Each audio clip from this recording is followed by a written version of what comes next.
नमस्कार, देवभूमि दिन भर देख रहे हैं आपके साथ मैं हूं ऋतु। बुलेटिन की शुरुआत करेंगे बड़ी खबर के साथ। चारधाम यात्रा के कुशल संचालन में आ रही दिक्कतों कठिनाइयों को दूर करने के लिए शासन ने 3 वरिष्ठ आईएएस अफसरों को तैनात किया है।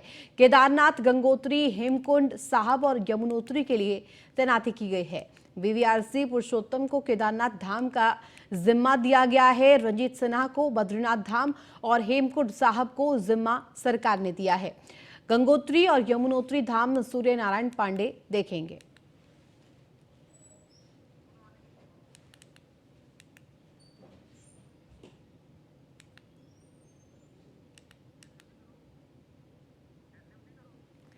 गंगोत्री और यमुनोत्री धाम को आईएएस के हवाले दिया गया है, जिम्मेदारी दी गई है, बड़ी जिम्मेदारी। चारधाम यात्रा के सकुशल संचालन के लिए लोकसभा के 2024 के चुनावों से पहले उत्तराखंड के पूर्व मुख्यमंत्री हरीश रावत अपनी एक किताब को लेकर फिर चर्चा में है। दरअसल ये किताब हरीश रावत ने उत्तराखंडियत को लेकर लिखी है। हरीश रावत की आत्मकथा मेरा जीवन मेरा लक्ष्य उत्तराखंडियत का विमोचन शनिवार को किया गया। इस किताब का विमोचन जगतगुरु शंकराचार्य राजेश्वराश्रम जी महाराज ने किया। अपनी पुस्तक में पूर्व मुख्यमंत्री ने उत्तराखंड राज्य गठन को लेकर पूर्व मुख्यमंत्री जेबी पंत और एनडी तिवारी की भूमिका पर भी सवाल उठाए हैं। वहीं हरीश रावत की किताब मेरा जीवन मेरा लक्ष्य उत्तराखंडियत को लेकर विवाद भी शुरू हो गया है। अपनी इस किताब में हरीश रावत ने पूर्व मुख्यमंत्री नारायण दत्त तिवारी और गोविंद वल्लभ पंत को उत्तराखंड विरोधी बताया है। किताब में देश के 2 बड़े ब्राह्मण चेहरों पर हरीश रावत की इस तरह की टिप्पणी से बीजेपी ने हरीश रावत के खिलाफ मोर्चा खोल दिया है। कैबिनेट मंत्री सुबोध उनियाल और विनोद चमोली ने हरीश रावत पर तीखे तंज कसे हैं।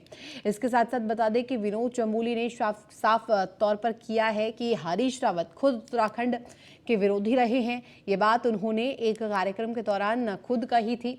वहीं सुबोध उनियाल ने कहा कि हरीश रावत ने जिस तरह से पूरे प्रदेश को लूटने का काम किया है उसे जनता ने देखा है। साथ ही उन्होंने कहा कि यही कारण है कि हरीश रावत की विश्वसनीयता खत्म हो चुकी है। सुबोध उनियाल ने कहा कि हरीश रावत की बात पर कोई विश्वास नहीं करता।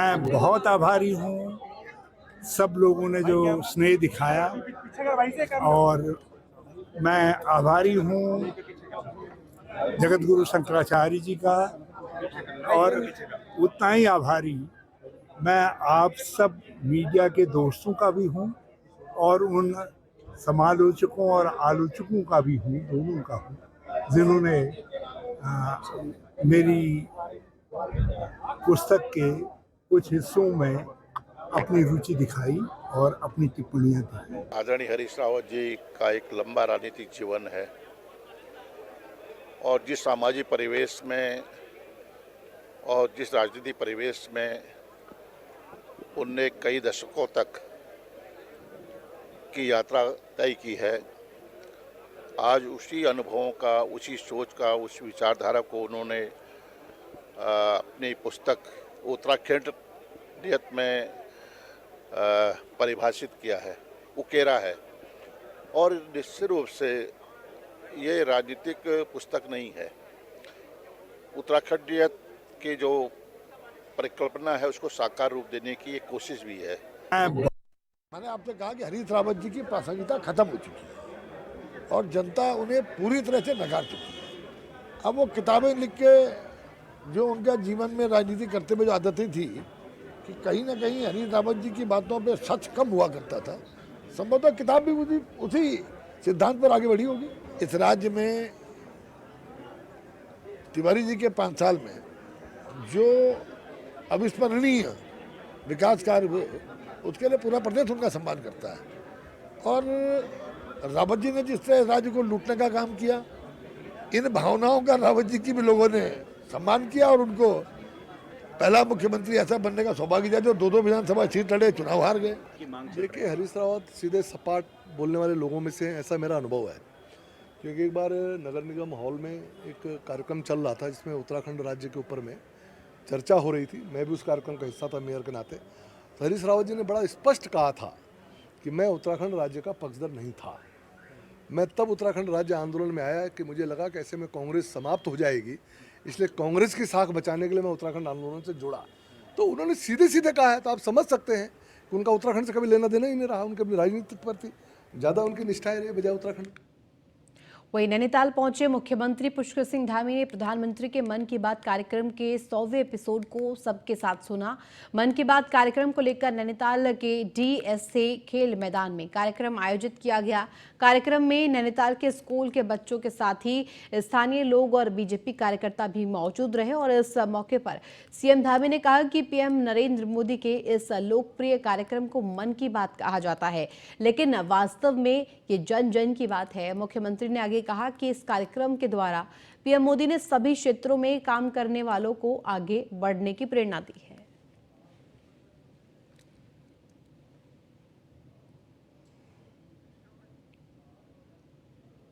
सौ एपिसोड अनवरत रूप से बिना रुके 100 एपिसोड मन की बात, और इस मन की बात में उन्होंने जन जन की बात की है, देश के कोने कोने की बात की है। आप स्वयं देख रहे थे कि मन की बात में ऐसे लोगों को उन्होंने प्रोत्साहित किया है, ऐसे लोगों को देश दुनिया के सामने लाने का काम किया है जो गुमनाम रहकर बहुत बड़े बड़े काम कर रहे थे। उन सभी को एक बड़ा मंच दिया है, पहचान दी है, और पर्यावरण से लेकर एक प्रधानमंत्री के रूप में तो वो देश के लिए काम कर ही रहे हैं, देश दुनिया में भारत का मान सम्मान और स्वाभिमान बढ़ा रहे हैं, लेकिन एक लोक सेवक की तरह एक मैं कहूँ कि लोगों के मन में जाकर उनकी बात को आम जनता तक लाने का काम, देश दुनिया तक लाने का काम किया है। पर्यावरण की बात हो, मातृशक्ति के उत्थान की बात हो, या बेटी बचाओ बेटी पढ़ाओ अभियान हो, देश के सुदूरवर्ती क्षेत्रों में जो भी लोग काम कर रहे हैं उन सभी को देश दुनिया के सामने लाकर कहीं ना कहीं सबका प्रोत्साहन। वहीं देहरादून में राजभवन में आयोजित मन की बात कार्यक्रम में राज्यपाल गुरमीत सिंह ने शिरकत की और मन की बात कार्यक्रम के 100वें एपिसोड का सीधा प्रसारण देखा। प्रधानमंत्री के कार्यक्रम को सुनने के बाद राज्यपाल ने कहा कि मन की बात का 100वां एपिसोड ऐतिहासिक था। इस कार्यक्रम में जमीन से जुड़े हुए हर भारतीय का जिक्र था और इसमें किसी भी राजनीतिक तरीके की बात नहीं थी।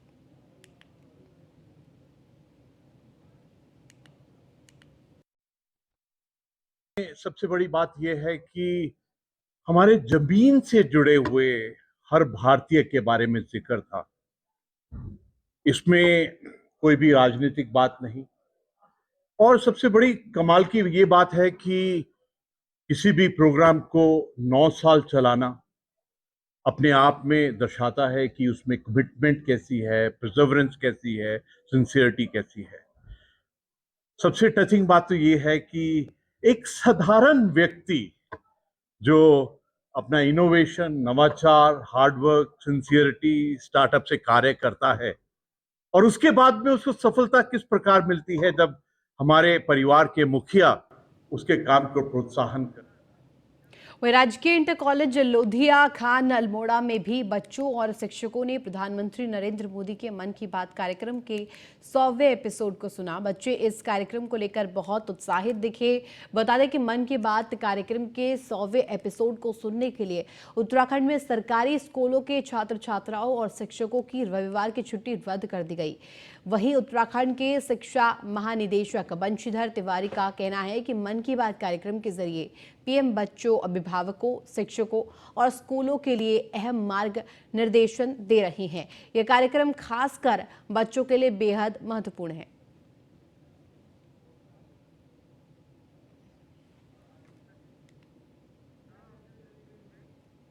वहीं धर्मनगरी हरिद्वार में पीएम के मन की बात का 100वां एपिसोड का भव्य तरीके से प्रसारण किया गया।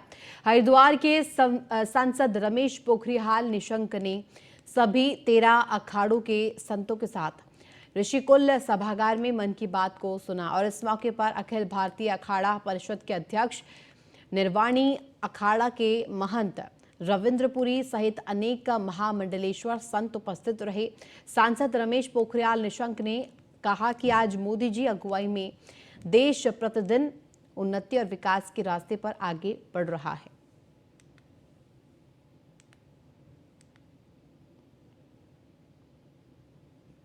आज हरिद्वार का जो पूरा संत समाज है, 13 के 13 अखाड़ों का के जो हमारे पूज्य महंतगण हैं, जो श्रेष्ठ संतगण हैं, सभी का आज आशीर्वाद मिला है।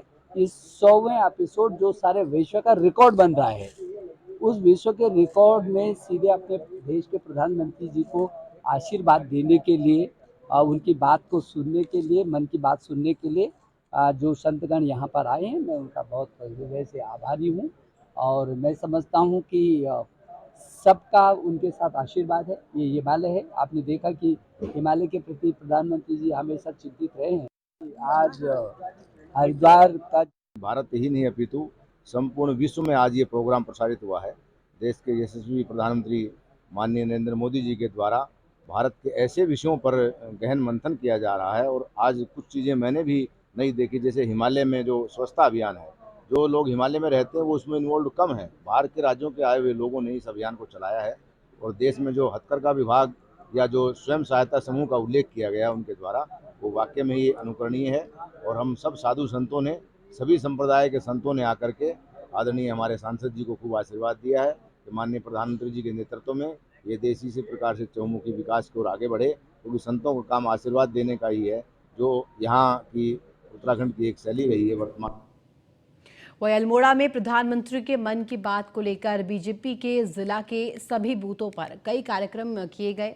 वहीं अल्मोड़ा की बात करें तो विधानसभा के कसार देवी स्थित बूथ पर पहुंचे सांसद अजय टम्टा ने देश के प्रधान सेवक नरेंद्र मोदी के मन की बात कार्यक्रम के 100वें संस्करण को कार्यकर्ताओं के साथ सुना। और अजय टम्टा ने कहा कि मन की बात कार्यक्रम का 100वां एपिसोड इस बात का सबूत है, गवाह है कि पीएम मोदी और देश की जनता के बीच मजबूत जुड़ाव और लगाव है।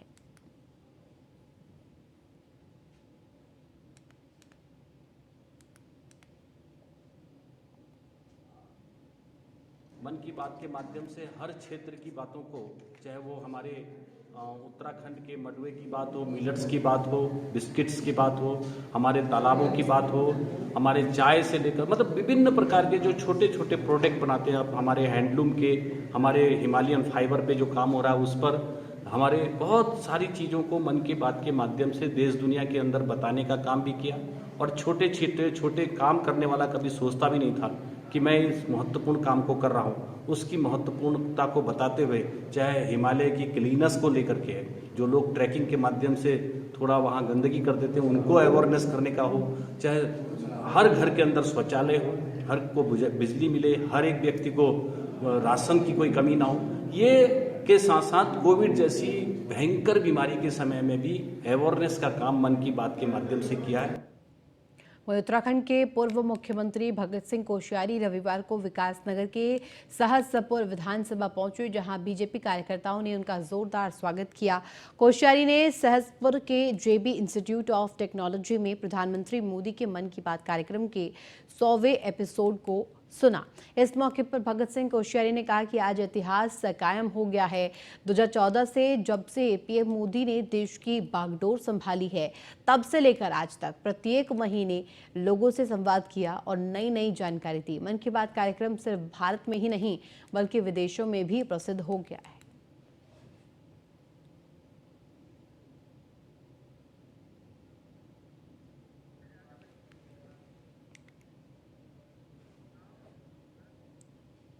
वहीं पीएम नरेंद्र मोदी के मन की बात कार्यक्रम का 100वां एपिसोड रविवार को प्रसारित हुआ और इस मौके पर देश भर में लोगों ने मन की बात कार्यक्रम को सुना। देहरादून में कैबिनेट मंत्री गणेश जोशी ने पूर्व सैनिकों के साथ प्रधानमंत्री के मन की बात कार्यक्रम को सुना। कार्यक्रम को सुनने आए पूर्व सैनिक भी काफी उत्साहित नजर आए और उन्होंने प्रधानमंत्री का आभार जताया कि देश में क्या कुछ हो रहा है और क्या कुछ होना चाहिए। इसको लेकर पीएम मन की बात कार्यक्रम के माध्यम से सब लोगों से बातचीत करते हैं और इससे देश के साथ साथ सभी लोगों को जानकारी रहती है कि देश में क्या हो रहा है।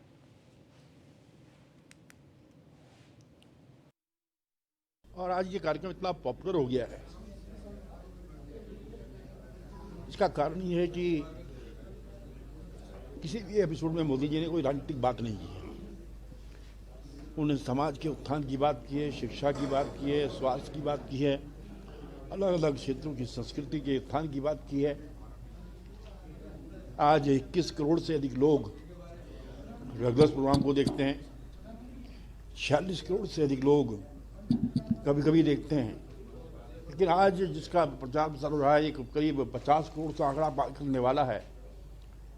ये इस बात का प्रतीक है कि ये कार्यक्रम कितना लोकप्रिय। जन जन का प्रोग्राम है, जो जन जन में सारे भारत में जगह जगह पर चीज़ें हो रही हैं जिसका कि हमें मालूम नहीं होता आमतौर पर, तो उन चीज़ों को उजागर किया जाता है, बताया जाता है कि हमारे देश में किस प्रकार की तरक्की हो रही है, कहाँ कहाँ हो रही है और कैसे हो रही है। ये हर क्षेत्र में, इसमें कोई पॉलिटिकल बात नहीं होती, तो उन लोगों के बारे में बताया जाता है जो पीछे पिछड़े हुए हैं, ये जो काम नहीं कर पाते थे अब कर रहे हैं और कितना उनको आगे ले जा रहे हैं। तो ये बहुत अच्छी बात है देश के लिए, और ये ऐसे प्रोग्राम होने चाहिए ताकि पता लगे जनता को कि हमारे यहाँ क्या कितनी प्रगति हो रही है। वहीं पहाड़ों की रानी मसूरी में भी प्रधानमंत्री नरेंद्र मोदी के मन की बात को सुनने के लिए लोगों में उत्साह दिखा। मसूरी के सभी बूथ पर मन की बात कार्यक्रम का 100वां एपिसोड सुना गया। इस मौके पर बीजेपी नेताओं ने कहा कि मोदी जी हर एपिसोड में कुछ नई बात लेकर आते हैं जो सीधा लोगों के मन को छू जाती है। इसीलिए देश में भाजपा की सरकार बन रही है, जिससे देश और विकास की ओर अग्रसर हो रहा है। कि आज आदरणीय मोदी जी ने जो 3 अक्टूबर 2014 से मन की बात का अभियान प्रारंभ किया था, आज ईश्वर की कृपा से आज उसके 100वां एपिसोड था। आप देख सकते हैं किस प्रकार आज क्षेत्र की जनता में उत्साह है मन की बात को लेकर, और ये उत्साह यहाँ पर ही नहीं, मसूरी में ही नहीं, देहरादून महानगर के 850 बूथों पर इसी प्रकार 100 से अधिक की संख्या में प्रत्येक बूथ पर ये कार्यक्रम आयोजित किए जा रहे हैं। और कार्यकर्ताओं में ही नहीं, पूरी देश की, क्षेत्र की, समाज की जनता में जिस प्रकार समाज की जनता बढ़ चढ़कर भाग ले रही है, ये उत्साह के साथ भाग ले रही है, उससे ये सिद्ध होता है कि आदरणीय नरेंद्र मोदी जी का और बड़ा कद ऊंचा हुआ है। उत्साह से लोगों ने उसको सुना, जिस तरीके से प्रत्येक संस्करण को लोगों ने मन की बात को सुना माननीय प्रधानमंत्री जी की। उन्होंने हर मुद्दे पे, देश के हर समस्या के ऊपर हर बात को उठाया है जो लोगों के मन को बहुत छुआ है।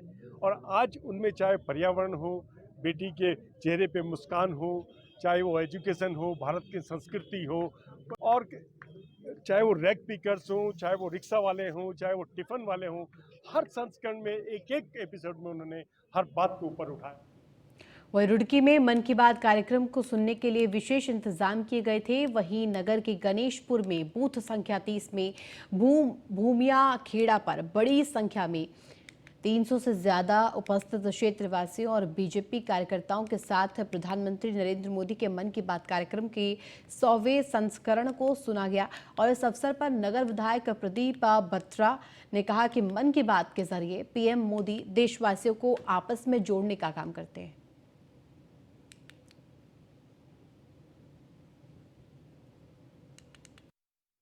सवा एपिसोड मन की बात एक बहुत बड़ा कार्यक्रम रहा और प्रधानमंत्री जी ने सबके दिल को छुआ, सबके मन को छुआ।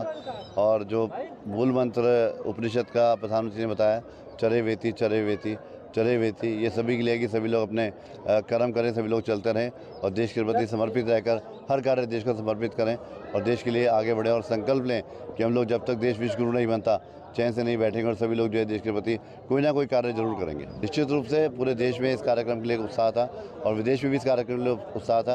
आपने देखा यूनेस्को की डीजी ने जो बताया कि G20 की मेज़बानी जो भारत को मिली है और जो भारत की शिक्षा और संस्कृति है उसको एक साथ कैसे लेकर हमारे प्रधानमंत्री चलते हैं, इसके एक बहुत बड़ा उदाहरण जो है हिंदुस्तान बनने जा रहा है। वह लक्सर विधानसभा क्षेत्र के 121 और नगर में 80 जगहों पर हुआ पीएम मोदी के मन की बात कार्यक्रम का 100वें एपिसोड का प्रसारण आयोजित किया गया। इस मौके पर सीएम ने भी संदेश दिया। तब से उन्होंने मन की बात का एक प्रोग्राम रखा और ये वाकई में ही मन की बात, ये आत्मा, ये सभी मनुष्य की आत्मा को छूने वाली बात है।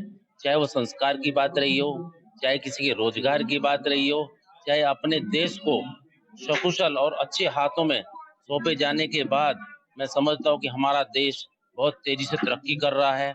और ये मन की बात तो इतना कारगर साबित हुआ है कि हम सब लोग इंतजार करते हैं सभी देशवासी इंतजार करते हैं कि हर महीने के रविवार जो आखिरी रविवार है उसमें मन की बात का ये प्रोग्राम।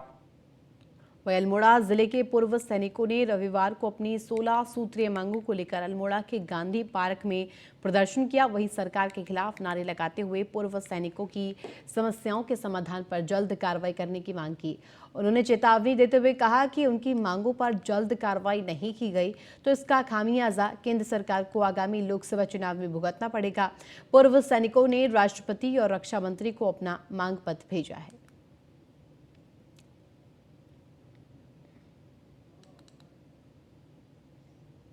पेंशन में बहुत सारी विसंगतियां हमारे पास है। ये विस्तार पूर्वक हम इस समय आपको बता नहीं सकते क्योंकि ये बहुत लंबा चौड़ा है।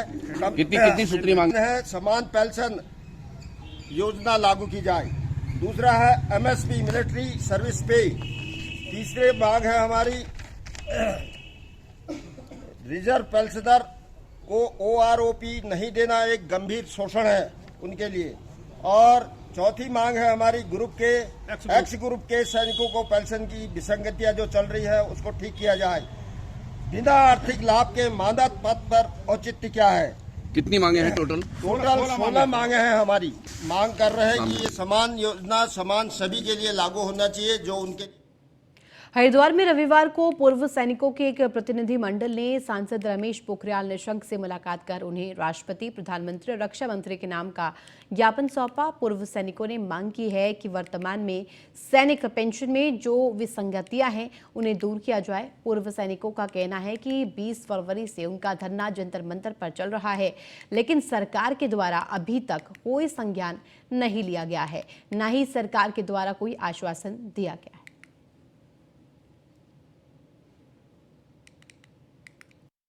उनकी मांगे काफ़ी महत्वपूर्ण मांगे हैं और जैसे कि मुझे इस बात की खुशी है कि प्रधानमंत्री नरेंद्र मोदी जी की अगुवाई में चलने वाली सरकार और उनके नेतृत्व में जो सैनिकों का सम्मान बढ़ा है, अटल जी के बाद फिर मोदी जी ने बढ़ा है। 1 रैंक 1 पेंशन का किया है। जो कुछ अनियमितताएँ वो विसंगतियाँ छूटी हैं उसके बारे में सारे संगठन के लोग आज यहाँ हरिद्वार डैम कोठी पर मिलने के लिए आए हैं। सभी सैनिकों को, पूर्व सैनिकों को, अर्धसैनिक बलों के सभी लोगों को मातृशक्ति भी आई है। मैं इनका अभिनंदन कर रहा हूँ और जो राष्ट्रपति जी को, रक्षा मंत्री जी को और प्रधानमंत्री जी को इन्होंने ज्ञापन सौंपा है। उत्तराखंड पूर्व सैनिक एवं अर्धसैनिक संगठन रायवाला ब्लॉक से हूँ और आज हमने अपने जितने भी पूर्व सैनिक विधवाएं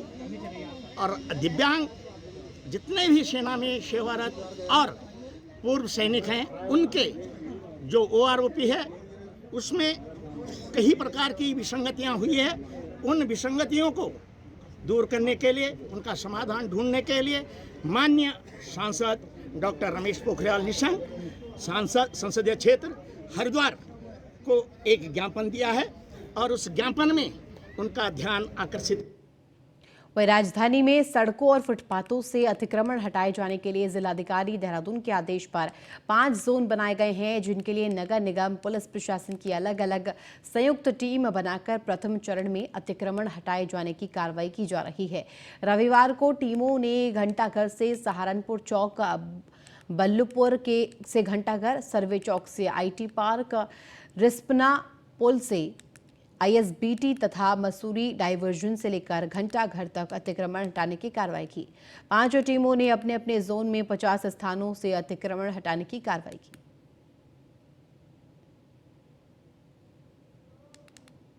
कंटिन्यूसली हमें करना पड़ेगा क्योंकि ये एक लेगेसी है, बहुत सालों से चलता आ रहा है वहाँ अतिक्रमण और कभी कोई कार्रवाई हुई नहीं या हुई भी तो कुछ दिनों के लिए हुई। इसको हमें कंटिन्यूस करना पड़ेगा और भी आगे कौन सा एक्शन लिया जा सकता है उस पर भी हम अपनी योजना बना रहे हैं, क्योंकि अभी तो हम कोशिश करेंगे कि लोग खुद ही हटाना चालू कर दें और पेनल्टी ही एक डेटरेंट इफेक्ट रहे। हम यही वहीं मसूरी माल रोड के निर्माण को लेकर SDM मसूरी नंदन कुमार ने मसूरी माल रोड का निरीक्षण किया और संबंधित अधिकारियों को तय समय पर कार्य को पूरा करने के निर्देश दिए।